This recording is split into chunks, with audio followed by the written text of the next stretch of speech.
Fireworks are a staple this time of year, of course, and we expect to see tons of displays across our region. But for those of you hoping to fire off your own fireworks at home, you need to know the risks. Last year, nearly 15,000 people were treated in emergency rooms for fireworks injuries. 11 of those people died. About 40% of those injuries were burns. The parts of the body most injured, hands and fingers, as you can imagine, followed by heads, faces, and ears. Dr. Taryn Travis joins us now. She is a burn surgeon at MedStar Washington Hospital Center.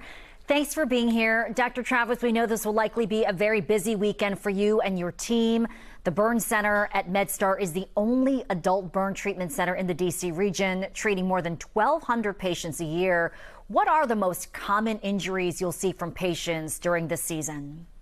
Oh, goodness. This is as you said, busy time of year for us. It actually starts well ahead of the 4th of July as people start testing out their new purchases. We, every year, without fail, see severe burns, mangled hands and arms. We're talking about amputations, missing digits.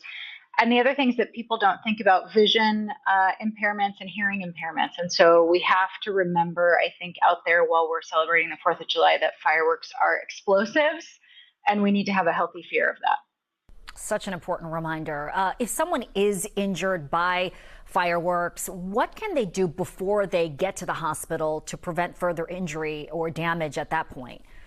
So the first thing is to get out of an unsafe scene. If there is an explosion, there is a fire, you need to remove yourself from that. If you find yourself in clothing that is on fire, you need to get that off as quickly as you can.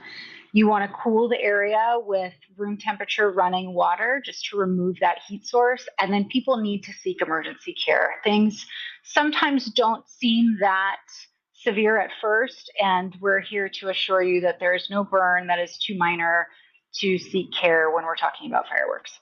Another important reminder there, and as you mentioned, fireworks accidents can be traumatic. These are explosions, and for everyone involved here. Can you talk about how that has impacted some of your patients?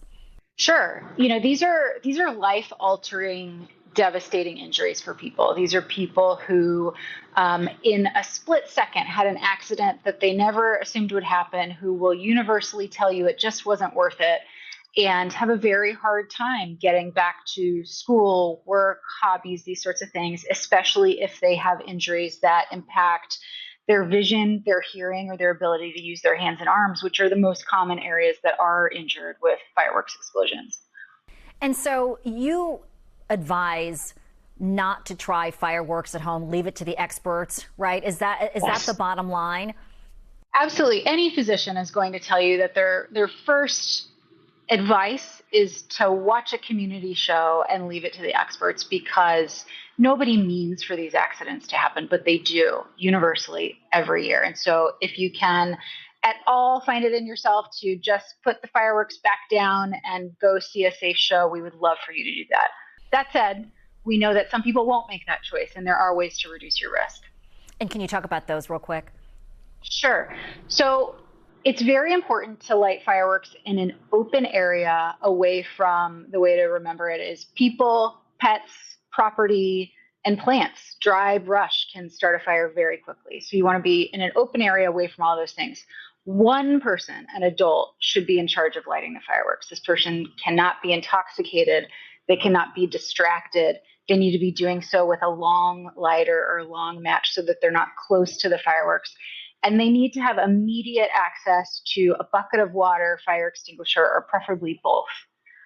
All right, Dr. Taryn Travis with MedStar Washington Hospital Center, thanks so much for joining us with that very important and potentially life-saving information.